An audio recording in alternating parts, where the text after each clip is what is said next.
26 जनवरी का दिन कागजों में खत्म हो चुका था, लेकिन शहर अभी भी उसी रंग में डूबा हुआ था। हर बिजली के खंभे पर तिरंगा, हर सरकारी दीवार पर बैनर, हर चौराहे पर पुलिस। दिन में जो नारे लगे थे, अब उनकी गूंज बस पोस्टरों और बचे हुए गुब्बारों में थी। असल शहर अब बाहर आ रहा था। बस स्टैंड के पीछे वाली सड़क हमेशा अंधेरी रहती थी। यहाँ कोई सेल्फी नहीं लेता, यहाँ कोई भाषण नहीं देता, यहाँ सिर्फ लोग दिन भर की थकान लेकर घर लौटते हैं। यहीं एक टूटे से स्ट्रीट लाइट के नीचे खड़ी थीं शकुंतला देवी और उनकी बेटी।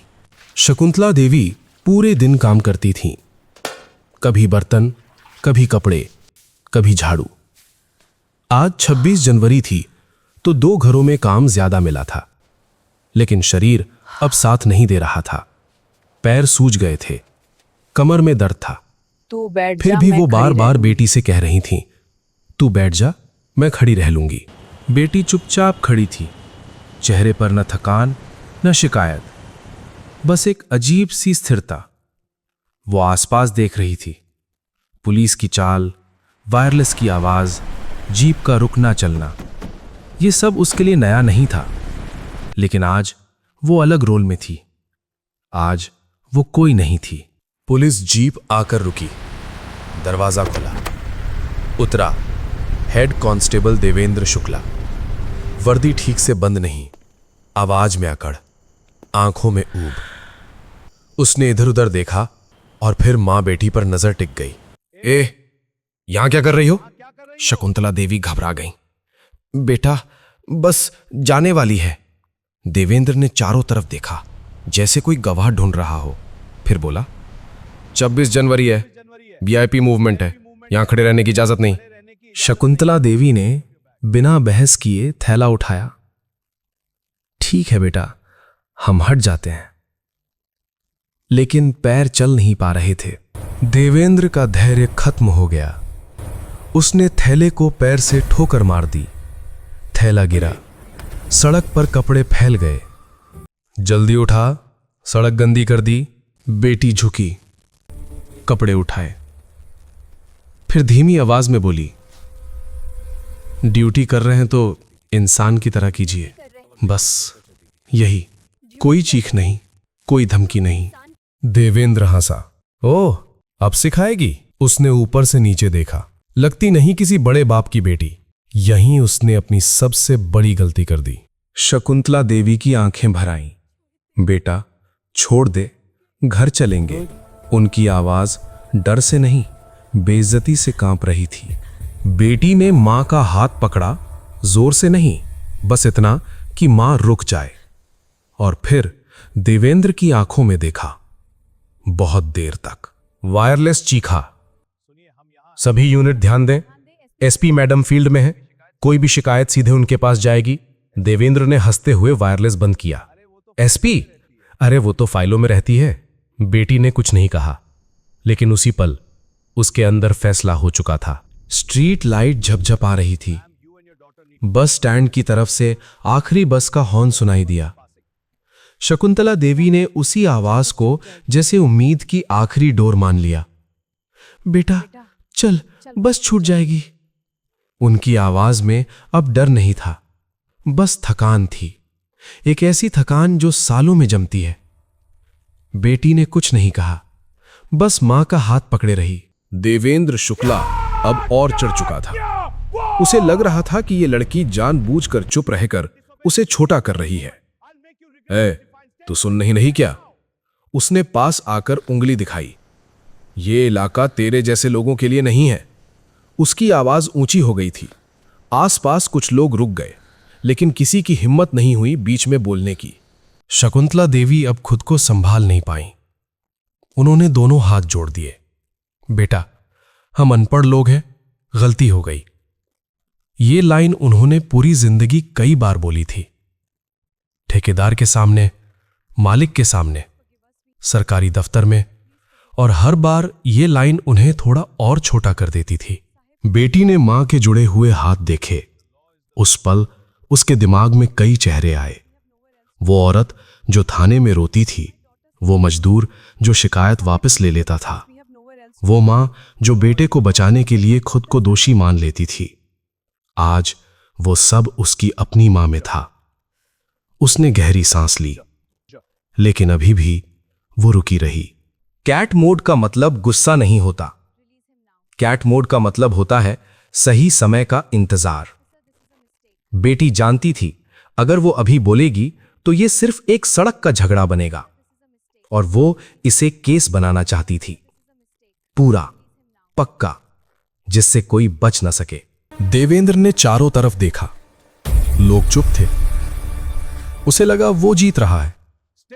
उसने और पास आकर कहा, अब यहां से चलो, और दोबारा 26 जनवरी जैसे दिन शहर में दिखे तो सीधे अंदर। यह धमकी थी, साफ। बेटी ने पहली बार पूरी लाइन बोली, धीरे, साफ। आपका नाम देवेंद्र शुक्ला है। देवेंद्र चौंका, तुझे कैसे पता? बेटी ने जवाब नहीं दिया, बस इतना कहा, आपकी ड्यूटी यहीं खत्म होती है। देवेंद्र जोर से हंसा। अरे वाह, अब भविष्य भी बताने लगी। उसने जीप की तरफ इशारा किया। देख रही है ना, ये असली ताकत है। शकुंतला देवी कुछ नहीं बोली, लेकिन उनके चेहरे पर एक सवाल था, क्या मेरी बेटी आज भी सुरक्षित है? वो सवाल हर मां का होता है। जिला पुलिस लाइन। एक कमरे में एक महिला टेबल के सामने खड़ी थी, कंधे पर स्टार। फाइल में कई नाम थे। वो एक नाम पे रुकी, देवेंद्र शुक्ला। उसकी आंखें ठहर गईं। ये वही नाम था। उसके दिमाग में पुरानी फाइलें खुली, छोटी छोटी शिकायतें, हर बार सबूत नहीं लिखकर बंद कर दी गईं। गरीब, मजदूर, औरतें। देवेंद्र शुक्ला हर जगह था, लेकिन कभी फंसा नहीं। वापस सड़क पर बेटी ने मां का थैला उठाया, शांति से। चल मां, बस पकड़ लेते हैं। देवेंद्र को लगा वो जीत गया। उसने मुंह फेर लिया। यहीं उसने दूसरी गलती की। बस चल पड़ी। खिड़की से शकुंतला देवी बाहर देख रही थी। उनकी आंखों में आंसू नहीं थे, बस एक खालीपन था। बेटा, तू कुछ बोली क्यों नहीं? बेटी ने जवाब नहीं दिया, बस बाहर देखती रही। बस की सीट पर शकुंतला देवी धीरे धीरे ऊँग गईं। दिन भर की थकान अब टूट कर निकली। बेटी ने मां के कंधे पर अपना सिर टिका दिया।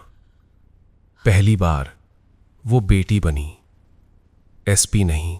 अखबार आए, तिरंगे की फोटो, नेताओं के भाषण, शांति से संपन्न। लेकिन एक कोने में छोटी सी खबर, बस स्टैंड के पास पुलिस द्वारा बदसलूकी की शिकायत।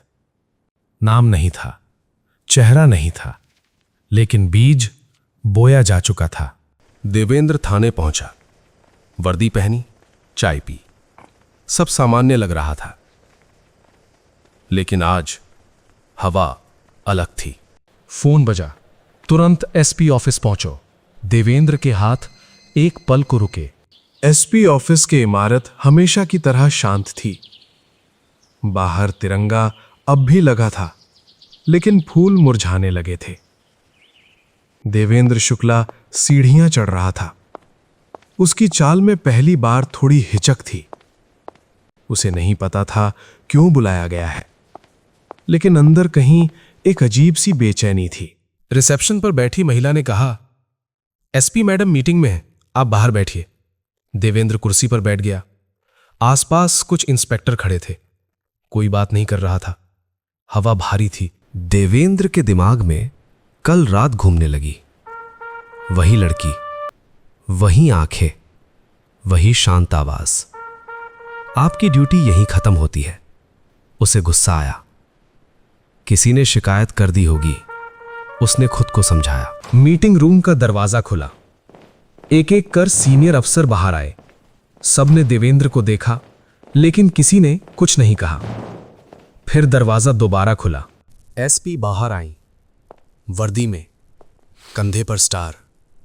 देवेंद्र की सांस एक पल को रुक गई। ये वही चेहरा था, वही लड़की, वही आंखें। देवेंद्र खड़ा हो गया। Good morning madam. SP Aaradhya Singh उसके सामने रुकी। ठंडी आवाज। आप मुझे पहचानते हैं? देवेंद्र के गले से आवाज नहीं निकली। आराध्या बोली, कल रात बस स्टैंड के पीछे आप कहां थे? देवेंद्र ने जवाब दिया, ड्यूटी पर मैडम। किसके साथ? एक बुजुर्ग महिला और उसकी बेटी। उसने बात अधूरी छोड़ दी। आराध्या ने फाइल खोली। ये आपकी शिकायतें हैं, एक के बाद एक पन्ने। हर पन्ने पर एक ही पैटर्न, गरीब, कमजोर और अंत में सबूत नहीं। दरवाजा खुला। शकुंतला देवी धीरे धीरे अंदर आईं। साधारण साड़ी, वही थकान। देवेंद्र की आंखें फट गईं। शकुंतला देवी ने आराध्या को देखा, फिर धीरे से पूछा, बेटी, तू यहां क्या कर रही है? आराध्या ने कुर्सी छोड़ी, मां के पास गई। मैंने आपको नहीं बताया क्योंकि मैं जानना चाहती थी कि बिना नाम के लोगों के साथ क्या होता है। शकुंतला देवी चुप हो गईं, फिर बोली, तो कल वो सब? आराध्या ने हां में सिर हिलाया, और इसलिए मैं चुप रही। देवेंद्र अब सीधे खड़ा नहीं हो पा रहा था।